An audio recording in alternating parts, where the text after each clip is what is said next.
out of desperation.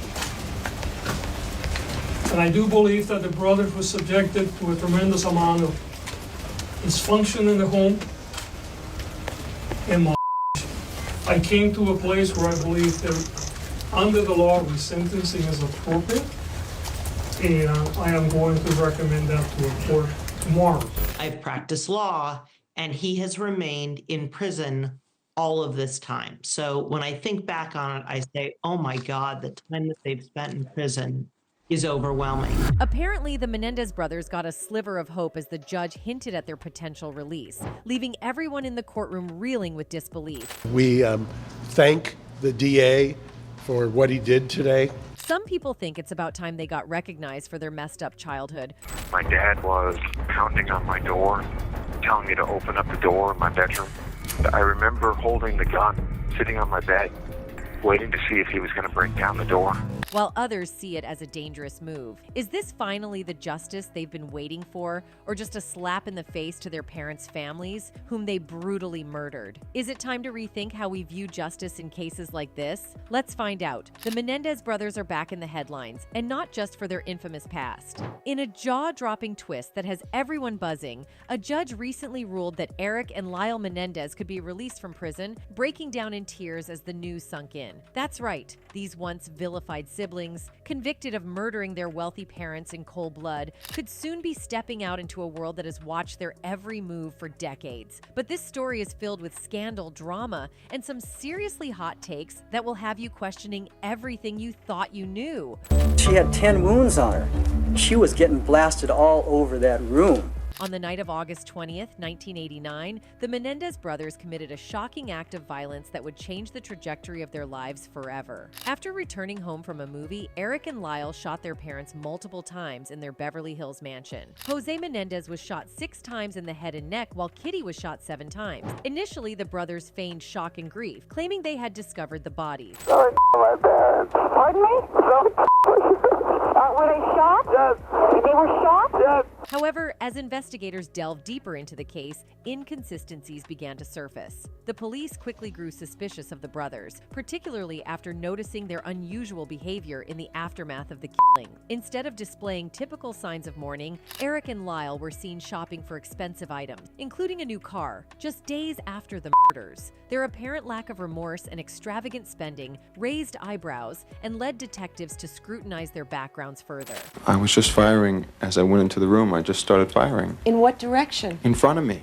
What was in front of you? My parents.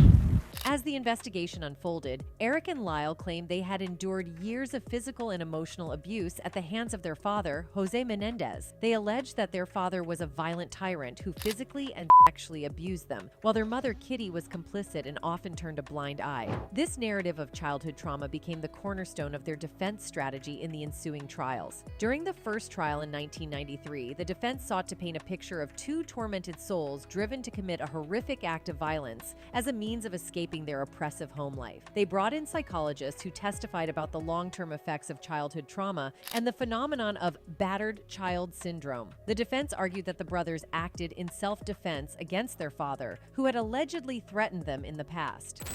Hey, me. Did you cry? Yes. Did you bleed? Yes. Were you scared? Very. Despite the compelling testimony from the defense, the prosecution argued that the brothers' actions were premeditated. They presented evidence, including recordings of the brothers discussing their feelings post-murder, which painted a picture of cold-blooded killers who had plotted their parents' deaths to gain access to their wealth. The jury was ultimately divided, leading to a mistrial in 1993 due to a hung jury. This outcome highlighted the deep divisions in public opinion surrounding the case. In 1994, the brothers faced a second trial, which became a media spectacle. The coverage intensified, with live broadcasts and sensational headlines capturing the public's attention. This trial saw the prosecution doubling down on the argument that the murders were motivated by greed, not desperation. They presented evidence of the brothers' extravagant spending habits post-murder and suggested that they had been planning the killings for weeks. You're devastated. I was devastated. The defense continued to emphasize the brothers' traumatic upbringing, showcasing emotional additional testimonies from family, friends, and experts who corroborated their claims of A. They introduced the concept of repressed memories, arguing that the brothers had suppressed the traumatic events of their childhood until they erupted in violence. However, this theory sparked controversy, with critics claiming it could lead to false memories and unreliable testimony. In 1996, the jury found Eric and Lyle guilty of first-degree murder. They were sentenced to life in prison without the possibility of parole. The sentencing sparked outrage among certain segments of the public who felt that the brothers were being punished for their traumatic experiences rather than their actions. Many believe the jury failed to adequately consider the emotional and psychological complexities of the case, leading to an unfair verdict. In the years following their convictions, the Menendez brothers pursued various legal avenues in hopes of overturning their sentences. They claimed ineffective counsel during their trials and alleged prosecutorial misconduct. Despite multiple appeals and legal challenges, their efforts were largely unsuccessful, keeping them incarcerated. Over time, public interest in the case waned, but the brothers' plight remained a topic of discussion among true crime enthusiasts. The case became a point of reference for debates surrounding childhood abuse, mental health, and the justice system's handling of such cases. Some argued that the Menendez brothers were emblematic of a broken system that often fails to protect vulnerable children, while others viewed them as emblematic of a culture of violence and entitlement. Fast forward to today. In a surprising twist, a judge has ruled in favor of allowing the Menendez brothers a chance at release. This decision comes amid growing conversations about the impact of childhood trauma on criminal behavior and the need for reform in the justice system. Los Angeles County DA George Gascon has just filed a petition to give Eric and Lyle Menendez a shot at resentencing, which could open the door for parole for the brothers who are currently serving life for killing their parents. Gascon announced his decision on Thursday, saying that the brothers have paid their debt to society. The petition aims to resentence them to 50 years to life on 2 counts of first-degree murder. Since they were under 26 when the crime happened and have already spent 30 years in prison, California law makes them eligible for youth parole. The jury spent 3 more days deciding between life and death. The verdict here was life in prison with no parole. Now that the district attorney's office has filed the petition, it will go before a judge. If the judge sides with the defense and district attorney, a parole board will evaluate whether the brothers have been rehabilitated and are safe to re-enter society. At a Thursday news conference, Nancy Thieberg, deputy in charge of Gascon's resentencing unit, said she would like to see the petition for resentencing go before a judge within the next 30 to 45 days. She added that the brothers could attend the hearing either in person or via Zoom. The momentous decision came after the brothers' attorney filed new evidence last year they said shed light on abuse suffered at the hands of their father, Jose Menendez, a wealthy music executive. In recent months, the brothers' family, as well as celebrities and human rights advocates, urged Gascon's office to release the convicted men, citing the new evidence and the evolution in the understanding of sexual abuse victims. The Menendez brothers were convicted in 1996 for the murder of their parents, Jose and Kitty Menendez, after their first high-profile televised trial ended in a hung jury. Their lawyers argued they acted in self-defense and said they were sexually abused by both parents. Prosecutors said the abuse never happened and the brothers were seeking their parents' fortune, then valued at about $15 million. The case gained fresh attention following a recent slew of documentaries and a controversial true crime drama, all of which hastened developments in the case. The Burge said Thursday the resentencing unit will coordinate with the defense to set up a court date so the petition requesting resentencing can be heard. The judge overseeing the hearing will then rule on the petition and decide whether the brothers will be eligible for parole. If the judge agrees the brothers should be resentenced, they will go before a parole board, which will primarily evaluate whether they are rehabilitated and safe to be released, Gascon said.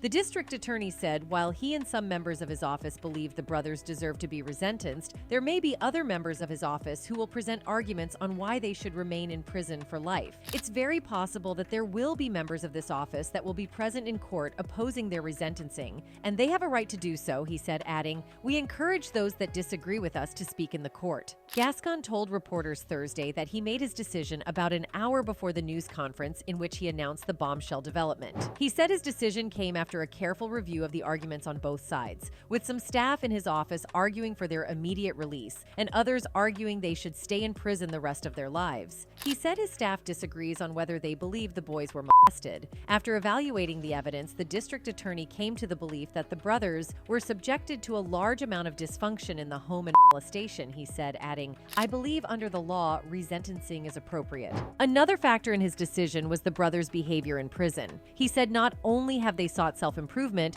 but they have tried to better the lives of their fellow inmates. They created groups to deal with untreated trauma and others to help disabled prisoners, Gascon said. In one case, Lyle Menendez negotiated for other inmates as to the conditions they live under in prison. All this was done by two young people that had no hopes of ever getting out of prison, he said. The new evidence weighed by the district attorney's office included a letter purportedly written by Eric Menendez to his cousin, Andy Cano, in which he alluded to the abuse he suffered. An excerpt of the letter, which the defense said was written 8 months before the murders, was included in the 2023 habeas corpus petition filed by the brothers' attorneys. "I've been trying to avoid Dad. It's still happening, Andy, but it's worse for me now," it said. "I never know when it's going to happen, and it's driving me crazy. Every night I stay up thinking he might come in." Later, the letter stated, "I know what you said before, but I'm afraid. You just don't know Dad like I do. He's crazy. He's warned me 100 times about telling anyone." The district attorney's office also examined allegations from a member of the 1980s pop band Menudo that he was abused by Jose Menendez. Allegations made public in a documentary called Menendez plus Menudo Boys Betrayed. At the news briefing Thursday, some family members expressed gratitude for the district attorney's decision after years of calling for the brothers' release. "This step gives us all hope that the truth will finally be heard and that Lyle and Eric can begin to heal from the trauma of their past," said Ana Maria Baralt, a niece of Jose Menendez. Reality television star Kim Kardashian, who has been an outspoken advocate for the brothers' release and has visited them in prison, said they were granted a second chance at life in a social media post. "Your commitment to truth and fairness is commendable," she wrote, referring to Gascon in a statement posted on Instagram. Joan Vandermolen, sister of Kitty Menendez, told reporters at the Thursday news conference the decision was a brave and compassionate step forward. "This decision is not just a legal matter, it is a recognition of the abuse my cousins endured," she said. "It is time for Lyle and Eric to come home." Legal experts are buzzing about the ruling, as it could open the door for a broader discussion on how cases involving mental health and trauma are handled in court. The ruling was influenced by recent studies highlighting the long-term effects of childhood abuse on mental health and decision-making. Proponents argue that this is a step toward acknowledging the complexities of trauma, while critics voice concerns about the implications of releasing convicted murderers. As Eric and Lyle face the possibility of being released, the public reaction is intense and polarized. Many are questioning whether justice is truly being served. Could this ruling signal a shift in how similar cases might be handled in the future? Critics argue that releasing the Menendez brothers could undermine the severity of their crimes, while supporters see it as a crucial step toward recognizing the complexities of their situation. If there is a hearing, and I say if because there doesn't necessarily have to be one, but if there is a hearing, all of these family members who are behind me will be heard. Furthermore, the emotional weight of their potential release extends beyond the courtroom. The families of the Menendez brothers' victims, particularly their late parents, are left grappling with the reality that the individuals who committed such heinous acts could soon walk free. The question of accountability looms large, with many feeling that the justice system is sending a dangerous message about the consequences of violent crime. Just when you thought the Menendez saga had wrapped up, here we are, living through yet another plot twist. Whether Eric and Lyle walk free or stay locked away, one thing is certain: this case is far from forgotten. The brothers have become pop culture legends, sparking endless debates about privilege, trauma, and justice. With every new development, the internet dives deeper into conspiracy theories, legal loopholes, and emotional outbursts. One person on the internet wrote, "This case shows how men that suffer abuse were and are still not taken seriously. I hope they will experience justice now. They're certainly not a danger to society and should be treated that way." Another one added, "What a great precedent we're setting. Commit double homicide, claim abuse with zero evidence, get back on the streets. It's so strange to see all of the support these guys are getting. We're doomed as a society." One more internet user expressed his sentiments saying, "What I don't get is, when Eric said that the parents went into that den and closed the doors and they'd never done that before, why not get in your car and just leave? Or run upstairs and see if the parents brought their guns downstairs? Why go out to the car? Get the weapon and ammo, then go back inside and hope your parents aren't standing there ready to shoot you. Even if you believe the abuse, that makes absolutely no sense. Love them or hate them, the Menendez brothers have redefined what it means to be infamous. If they do walk free, it'll raise bigger questions about how our justice system handles trauma, accountability, and second chances. Are we witnessing redemption in real time, or just another example of wealth rewriting the rules? Either way, you can bet people will be watching their every move like it's the next episode of a binge-worthy series. Because with the Menendez brothers, the drama never ends. Anyways, that's it for today. See you in the next video. Until then, goodbye.